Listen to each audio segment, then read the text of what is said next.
You're listening to The Partially Examined Life, a podcast by some guys who at one point set on doing philosophy for a living, but then thought better of it. Our question for episode 366 is something like, how can we know the emotional states of others? We read Edith Stein's On the Problem of Empathy from 1917. For more information about the text and the podcast, please see partiallyexaminedlife.com. This is Mark Linsenmeyer, feeling primordial joy alive from my eye in Madison, Wisconsin. This is the foreign living body of Seth Paskin in Austin, Texas. This is Dylan Casey, primordially grasping my non-primordial experiences in Madison, Wisconsin. Yes, we got some of the theory out here. We actually have yet another version of foundational grounding. Primordial, it's a new way to say something. Direct, immediate, unmediated. Yes, we just came off of talking about Scheler's take on sympathy, similar to empathy, but Stein had read the first edition of that, is reacting to that. So it's not the full text that we read, which was doubled in its second edition a few years after this, which was in turn reacting to Stein. So Scheler had read Stein. So this is definitely a dialogue. Unfortunately, some of the parts that of Scheler she's reacting to is not what we read. I want to know which part's primordial and which part's non-primordial. That's my only question about that whole interaction. Right. So Scheler was really concerned about the contrast he drew was between sympathy, which is just taking someone else's joy or sorrow as my intentional object, the thing that I'm thinking about. And he didn't want us to confuse that with actually identifying with them, putting ourselves in their shoes, which would just make sympathy into some kind of egoism, right? If you and I are on some level one, if the boundary between us has been broken down, then my sympathizing for you is really just sympathizing for myself. And a lot of other thinkers had posited something like that. Well, Stein is trying to find something in between those two options, which it's a dynamic process. So we come to understand somebody else. So first she's doing exactly what Scheler's saying. I'm taking, hey, I see you are happy about eating Chinese food.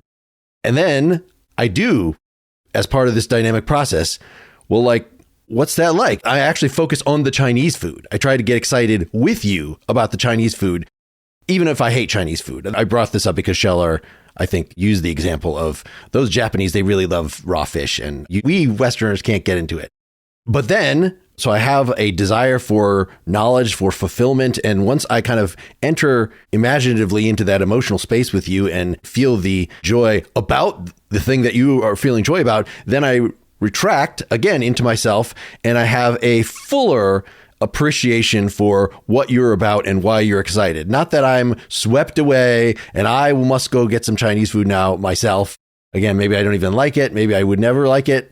So I've participated with you, but ultimately I'm sort of, like Scheler says, just appreciating your experience with you being fundamentally somebody that is other than me. But she spends a lot of time in the book saying how this is sort of like Hegel's story of how we build self-consciousness, that empathy is how we expand our self. Maybe I discover through your joy, maybe I should check out this Chinese food, stuff like that. And I can only understand you to the degree to which I understand myself as a coherent whole.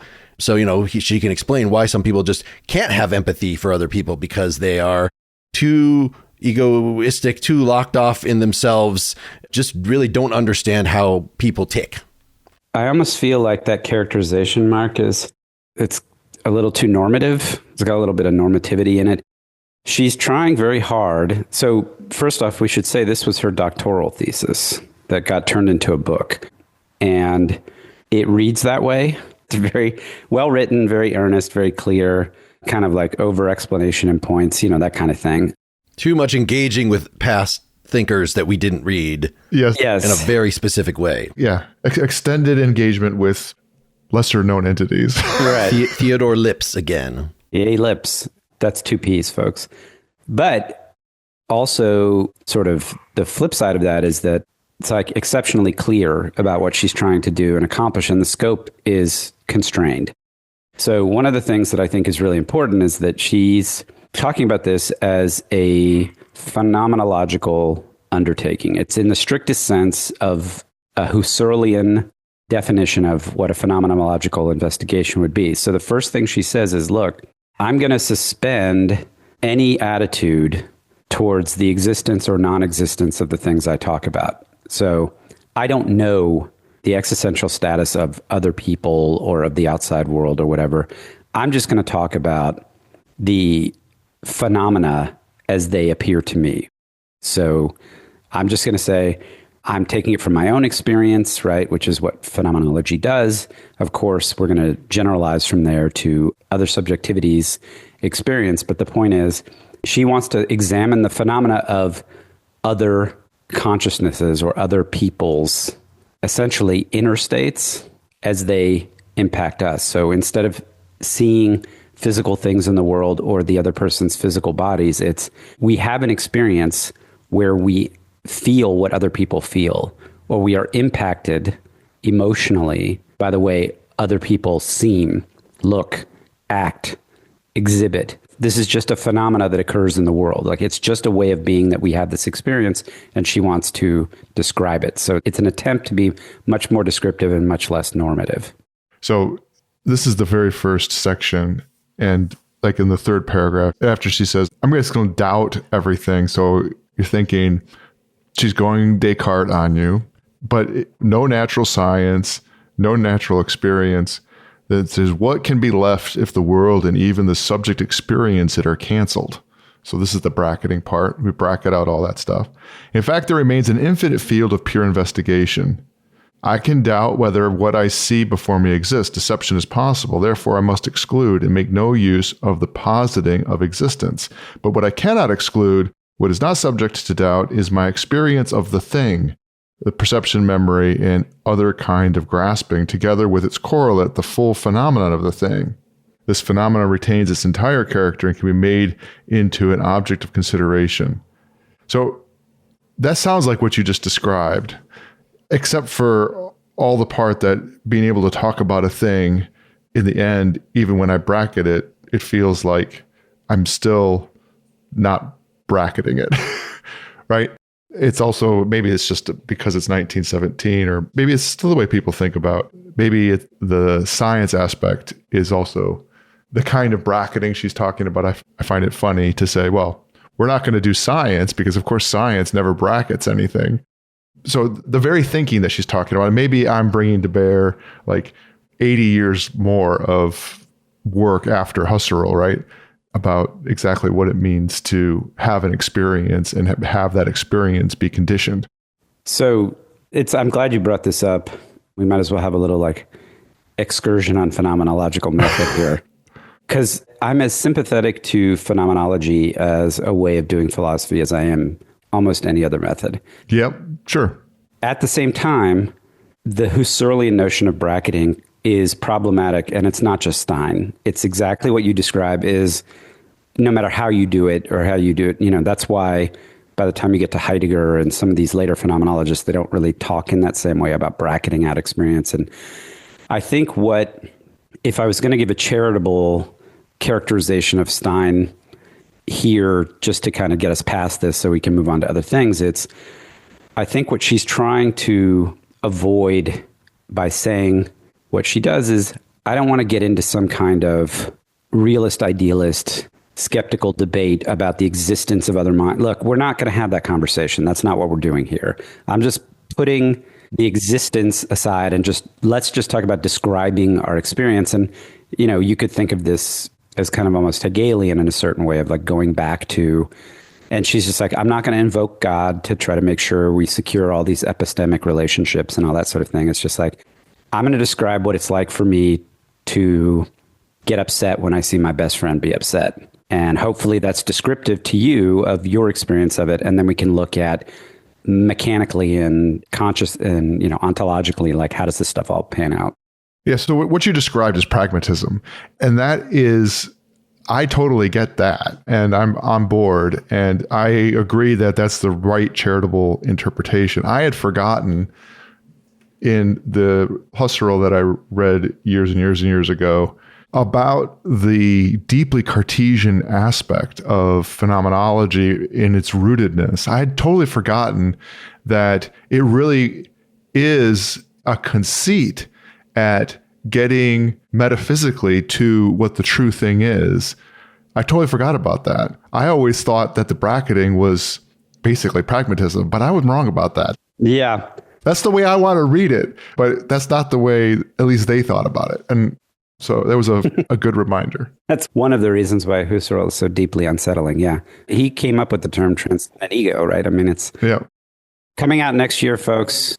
Dylan's book, Pragmatic Phenomenology, Volume 1. Yeah, just to clarify a little. So the Husserl that we read on the show, the Cartesian Meditations, was Husserl's very mature work. It was lectures from 1929, quite a bit after this had happened. However, Stein was Husserl's actual research assistant and was very familiar with his book Ideas, which is dwells for so long just on phenomenological method.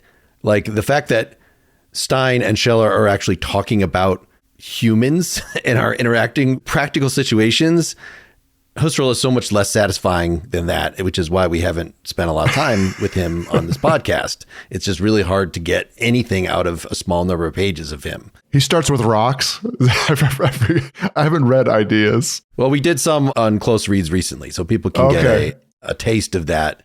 Just setting up what the bracketing means, what it is to set aside science. Got it. One of the things I think relevant to our listeners, right? We're very, as modern people, scientifically oriented. And so philosophy is going to try to make us actually pay attention. I think this is not pragmatic. Pay attention to the essence of the phenomena. What is it? Not how do we biologically tell if somebody is upset? Oh, maybe they give off pheromones. So those are scientific genetic accounts. And she is just expressly not interested in that. She's trying to give something that is at a more experiential. There's lots of different ways. Somebody could say something. Somebody could give an expression. It could be just by the context. Maybe you hear, right? Don't you sympathize? Oh, I hear that, there was an earthquake. Wow, I really feel for all those people. I don't even know their names that were affected by the earthquake. So those are potential ways that we could sympathize or empathize. We need to get a little clearer on the distinction. Mm-hmm. But yeah, that are not the actual step-by-step account of how it happened to you. You would think that that's what reporting on your experience would be reporting on this particular experience, but she wants to get at the essence of all experiences of how is the foreign experience grasped, is how she puts it. Yeah, so that makes sense. And I see now why you would make that distinction with science, particularly the part of scientific activity that is effectively modeling and focused on causal connections, the sort of the part that's the physics. In this respect, phenomenology is a lot like observational biology. It's going out and saying, this is what I found out there. This is the parts. I'm going to kind of group them together. These things that all have 6 legs, I'm going to call those insects. I mean, there's something much closer to what she's doing in the science of biology, particularly at this point. There's some biology going on that's more directly causal, but there's still, lots and lots and lots of observational biology. That's what it feels like. I think there's also a suspicion of model building that science does. Yep. Certainly she is constructing a model of what the human being is and how the mind relates to the body and how we exist as psychophysical organisms, in the world with each other that enables us to be empathic. And she has, as I referred to, some of these stories about what might be blocks to empathy. What is it we're actually learning about other people? How does it relate to their values, the coherence of their motivations, these things? But I think her way of giving models wouldn't be like, for instance, Freud's, where you set up these mechanisms that are unseen to the person. They're not experienced. And you say, if I just say there's these 3 sources of motivation, or even just, Plato's, that there's the eros and there's the thumos and there's the logos, and these are parts of our soul, and we can explain everybody's behavior in terms of the interaction of these fundamentally unseen faculties. Like, that is very anti-phenomenological. You want to give a more surface level description is kind of the point, we want to get to the things themselves that we're actually describing, away from our theories about them. So even though Hume is trying to describe experience, the fact that he immediately comes with, everything we experience is either an impression or an idea. Like, this is much too reductive, much too simplifying. We want to leave the messiness of phenomenology right there. So he is very much in discussion with descriptive psychologists like Brentano, like William James, so the pragmatists, some of them, and Theodore Lipps, this person she's directly responding to, I think was an introspective psychologist. And I think she thinks that he went a good way in coming up with some of the things that she's wanting to consider. And maybe we should start with that point, right, that she makes on page 6, which Scheler had referred to as well, is how do we tell, what do we see when we see somebody that is crying or, just has an upset expression on their face? According to Lipps, the crying is a symbol for that. So just like seeing a sign that says stop, then, okay, well, somebody put the stop sign there. It means that I should stop here, something like that. And I think Stein wants to say there's something good about that, but it's actually more immediate that we experience. Well, yeah, I could read the quote. Yeah, go ahead and read it. Sure. Page 6. Lipps says, we perceive outer expressions that are symbols for inner emotions. Stein says, I not only know what is expressed in facial expressions and gestures, but also what is hidden behind them. Perhaps I see that someone makes a sad face, but is not really sad. I may also hear someone make an indiscreet remark and blush. Then I not only understand the remark and see shame in the blush, but also discern that he knows his remark is indiscreet and is ashamed of himself for having made it. Neither this motivation nor the judgment about his remark is expressed by any sensual appearance. The fact that you can hear, if the glint was just a symbol, then you would just be taken straight to, okay, this symbol indicates a meaning that's not there. Somebody else wrote that stop sign, but it's like the speaker, the expressor in this situation is right there. So I can see, yes, they're using symbolic language, or I shouldn't even say language. They might be talking, obviously. They might say, I am sad. But you could also, it's a holistic experience where you're getting their gestures, you're getting their tone of voice, you're getting all this stuff that is, she says, it's actually in your experience, right? You're trying to be a scientist by saying, all I ever perceive is the outer shape of people's bodies and the way that they move and the sounds that they make. And then my mind fills in the gaps and says, I conclude that this person is sad. And she wants to say, phenomenologically, we see the sadness. It's right there, imminent in the expression. Yeah, she actually, I think it's later in the essay, she spends a lot of time talking about like signification versus symbolism. But there's kind of two things happening.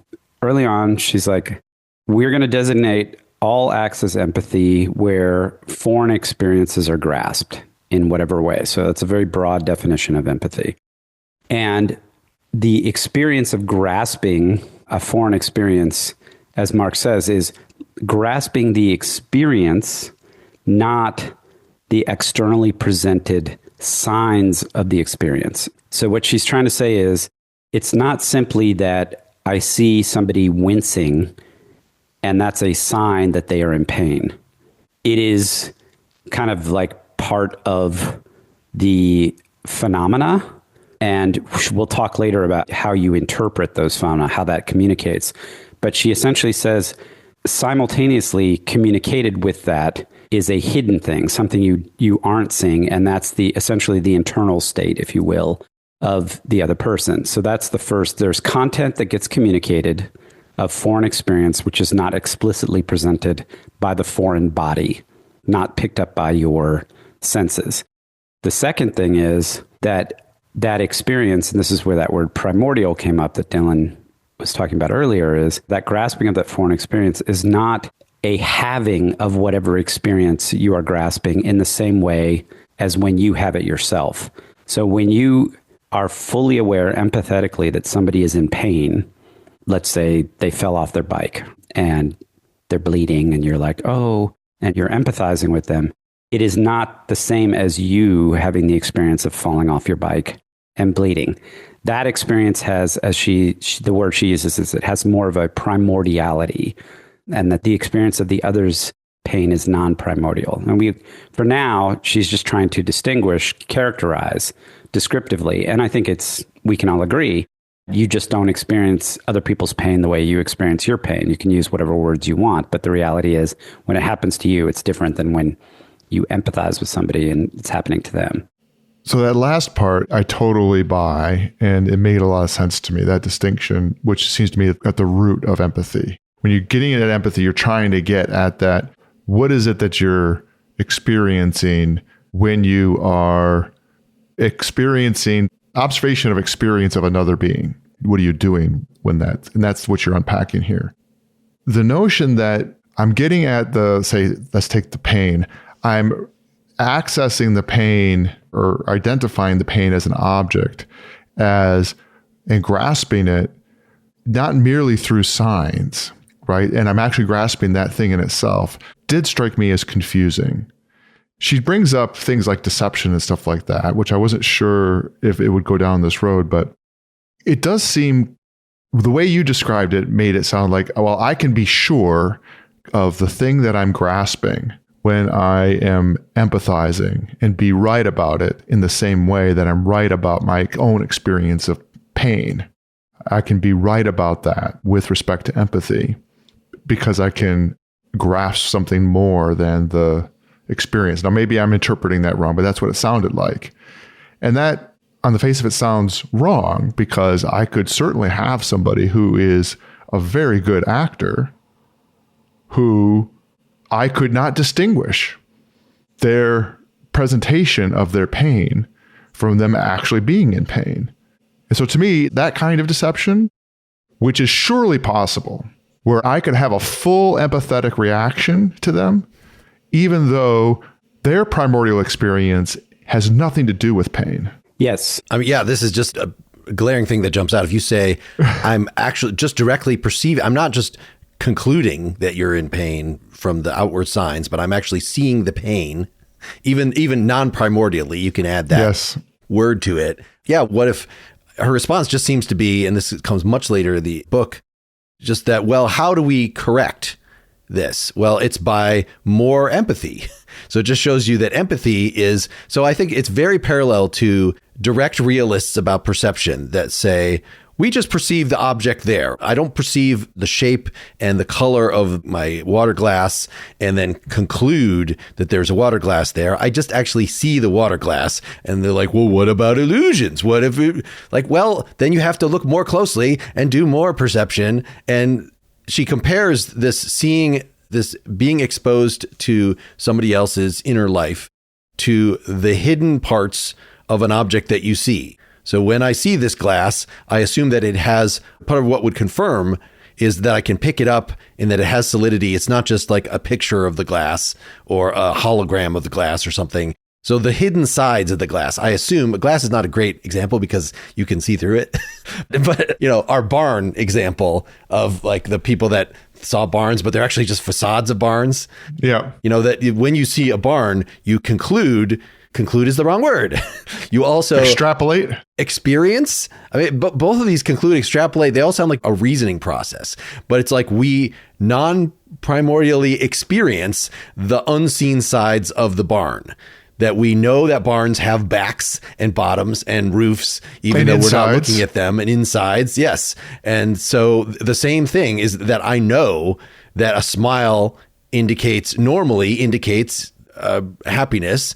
And so if the person is smiling for some other reason, or is smiling to hide their embarrassment, is trying to convince me that he's happy, even though he's not happy, then I just have to look more closely, just like I would have to actually go approach the barn.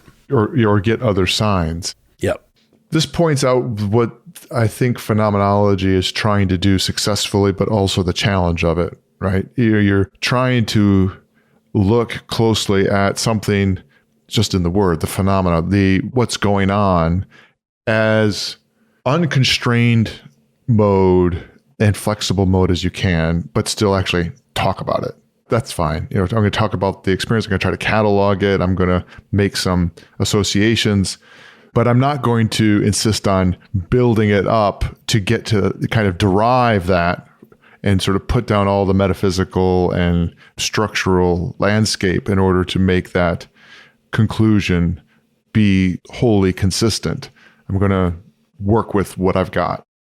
The part that is confusing is this notion that I'm still having direct access to anything. So in the way she's writing, I feel this kind of back and forth. There's times where I'm really focusing on phenomenology, where I'm not going to worry about having even the notion of direct access. It's sort of qualified. And other times it feels like, oh yeah, actually, you know, back to Descartes, there are things that I know for sure, and I'm going to point those out.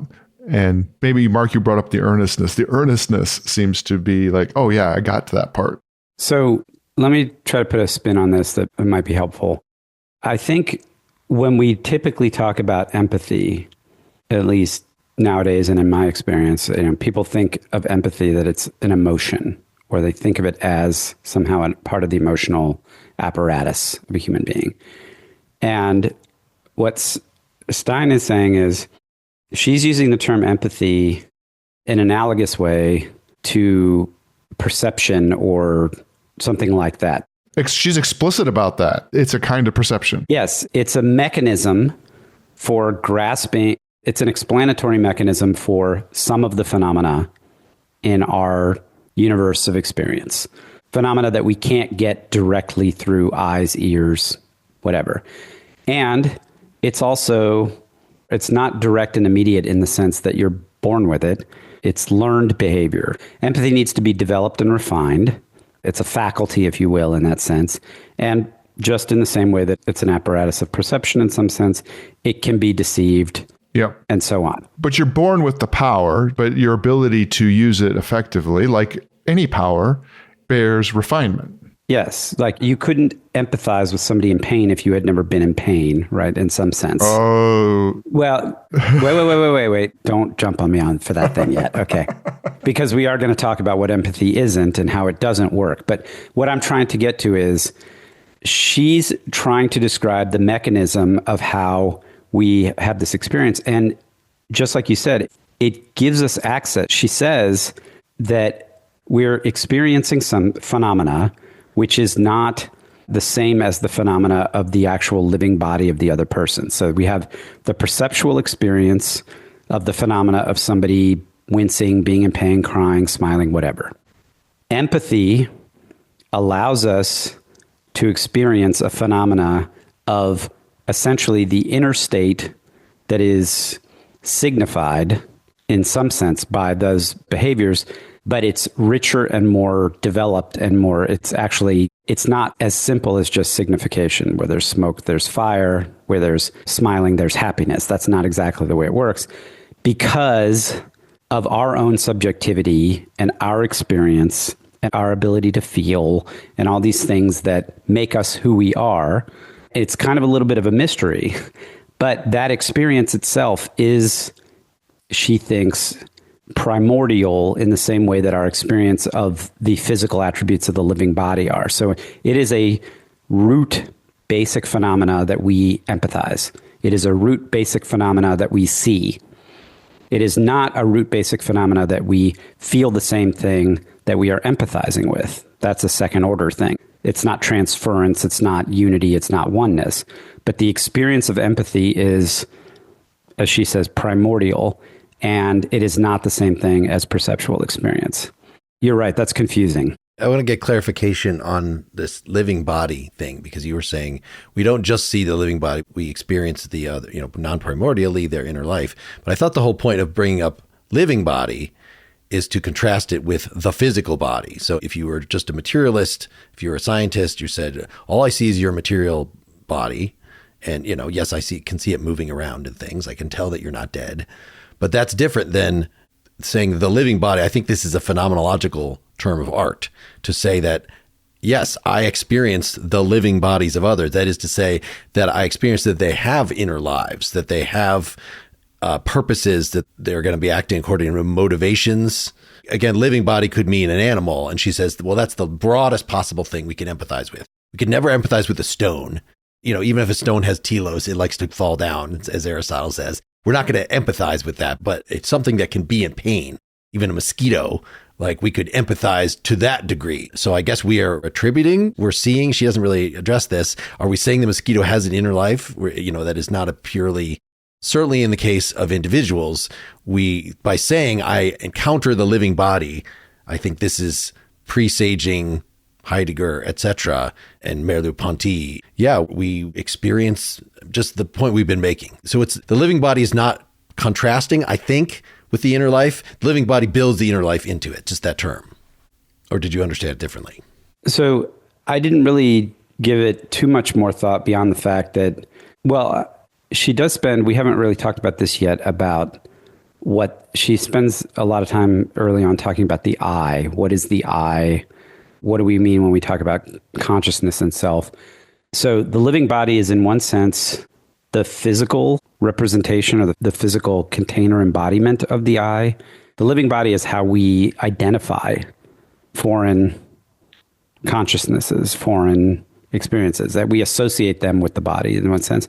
But it's also, I just think of it as kind of like it's the medium through which our experience of others happens.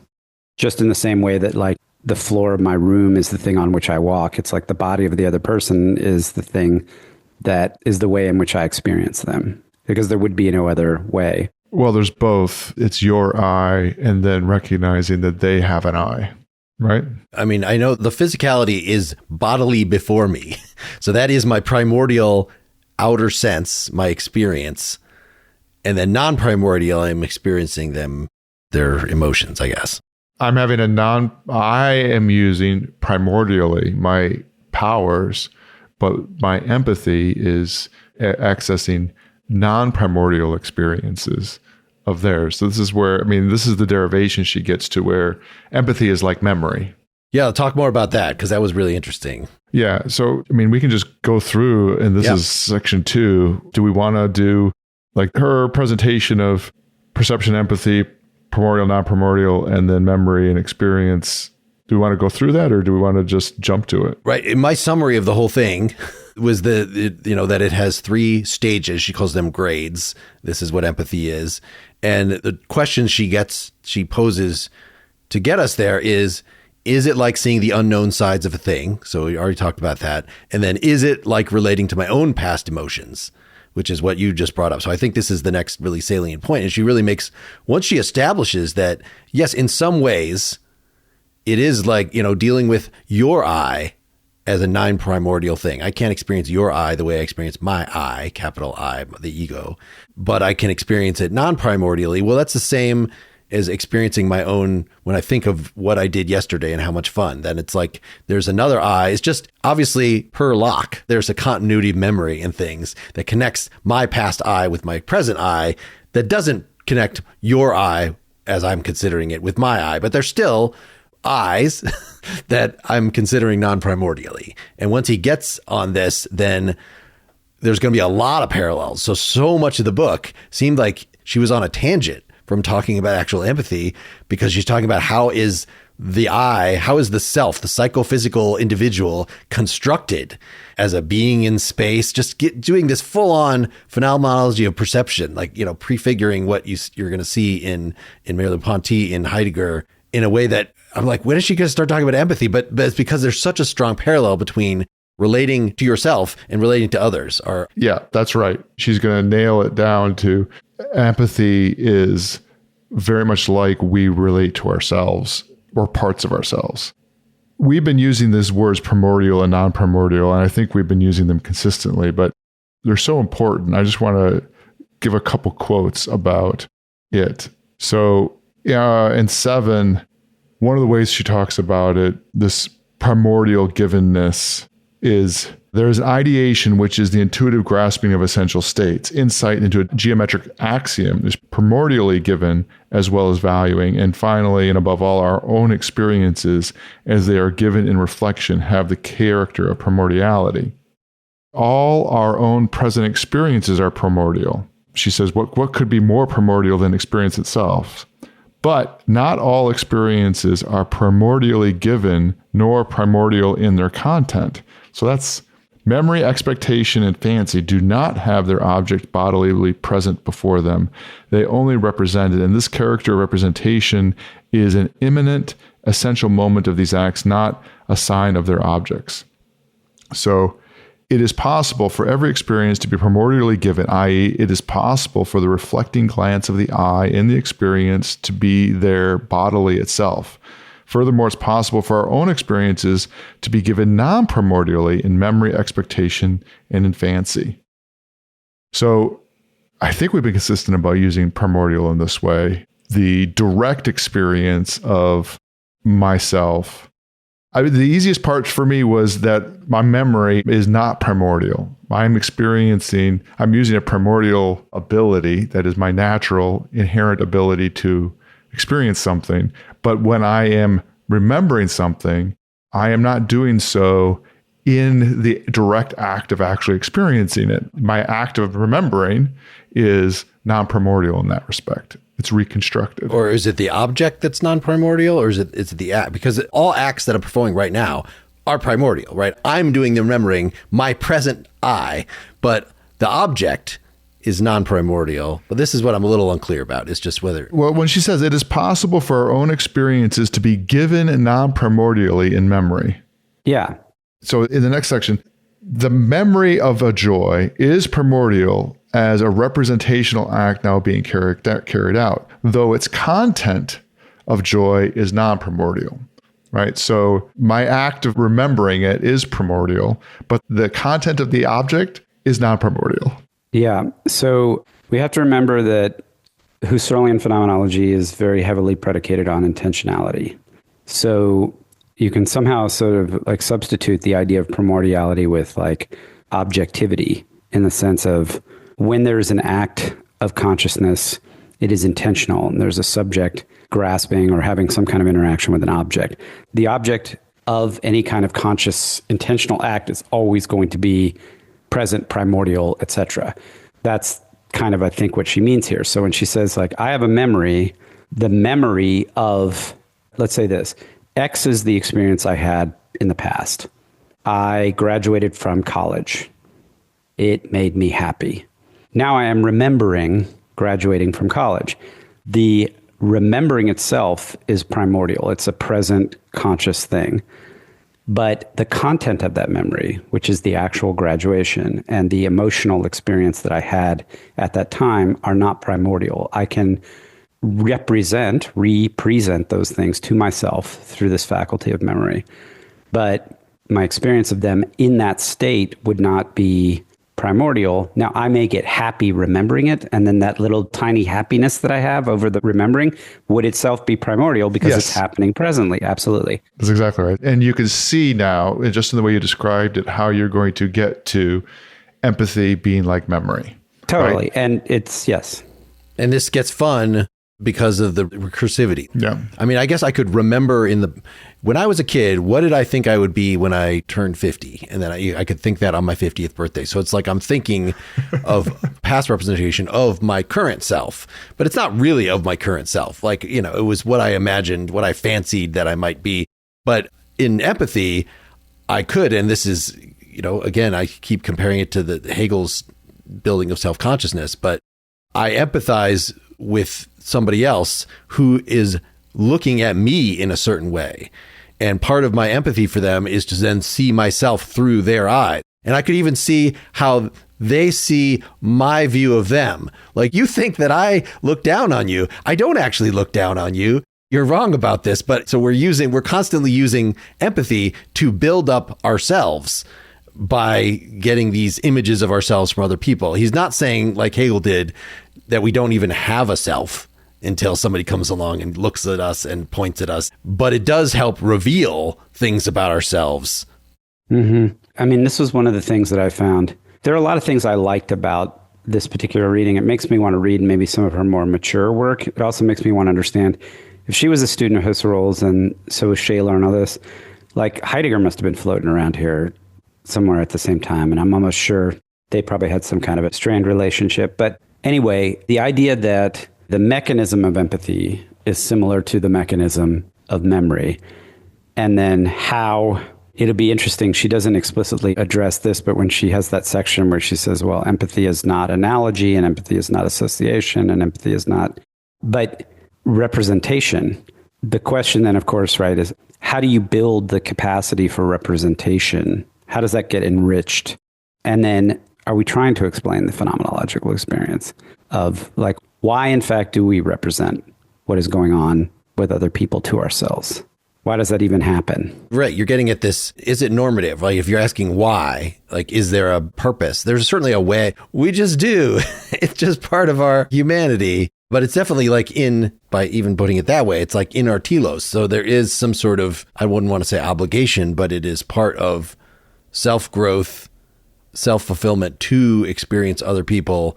And of course, it ends up being, right? Again, we did this whole unit, I thought, because we were going to do ethics. Because we were going to give a phenomenology of ethics. And Brentano was the only one of these three we read so far that is just straightforwardly giving us an ethics. With Stein, as with Scheler, like most of the time we're talking about these phenomena and how we connect with other people. And only as a side thing, only as sort of something in here at the very end of the reading, do we get to, oh yeah, and people are unique and valuable in themselves. And that's why we should appreciate them at the deepest possible level. Right. Some straightforward ethics. So in terms of why we would do this for, what is the normative purpose? You can think of like why it wouldn't have to be normative. You could also think about it in terms, I was of like evolution. Why did we evolve this capability? It brought me back to Tomasello, thinking about how language works. Like, because basically, and her description of empathy is very much in concert with Tomasello's description of language acquisition. We have language so that we can represent the inner states of others to ourselves and communicate with them. And empathy is the faculty by which we are able to grasp that others actually have, and it differentiates us from the apes. So it's like, wow, it's just kind of like it. Interestingly, the whole phenomena of empathy has been completely sort of elevated and also simultaneously mystified to me by this whole experience. And it's making me think very deeply about what purpose does it serve? And, functionally, especially at the end where she says, empathy, she kind of does get Hegelian, right? Because you need empathy in order to understand yourself. It's a mechanism for self-realization because you can see in others that which you lack in yourself, or that which you aspire to in yourself, or you can see a lack in others of what you yourself are capable of, and it helps you understand your own limits and capabilities and expand them potentially. And expand them. Yeah, it makes it possible for you to basically fulfill your, as you said, now we can start talking about telos and that sort of thing. But this is really, to me, fascinating. On 10, she moves, she says, now to empathy itself. She says it's primordial as present experience, though non-primordial in content. And this content is an experience which, again, can be had in different ways, such as in memory, expectation, or in fancy. And the way we were just talking about it, we've mentioned that empathy is like perception. I can experiencing the world, but then there's this activity in perception that I'm also turning, well, maybe this is the distinction between sense and perception. I'm perceiving objects, right? And so in empathy, you are perceiving objects, and then they become part of your thinking. And so, like you, Seth, in reading both Scheler and in Stein, and I brought him up quite a bit, just thinking about Tomasello and this inherent power that we have to, represented with empathy or being able to, as you pointed out, with manifest in us with language as the way in which we think about objects that are not, strictly speaking, physical objects and reason about them. Sure. I mean, there are things I primarily experience my own eye, not as a physical object, she's saying. That's other right. People might say, you actually only know you have an eye because you're in a body. And yes, you're, exactly. Yeah. And I think we skipped some of those parts. So I can't fully recreate what she says about that experience, but certainly it is relevant. I think we should wrap up our first part here. We should talk more about this. There's a lot more to get into in this project and in the limits of empathy, how empathy more relates to our knowledge of ourselves. Please come back next week, or if you become a Partially Examined Life supporter, partiallyexaminedlife.com/support, through our website or through Patreon, then part 2 should be in your feed right now or very soon. If you're doing it through Apple Podcasts, you'll still see it next week. Thanks, everybody. Thanks. Good night. Thanks.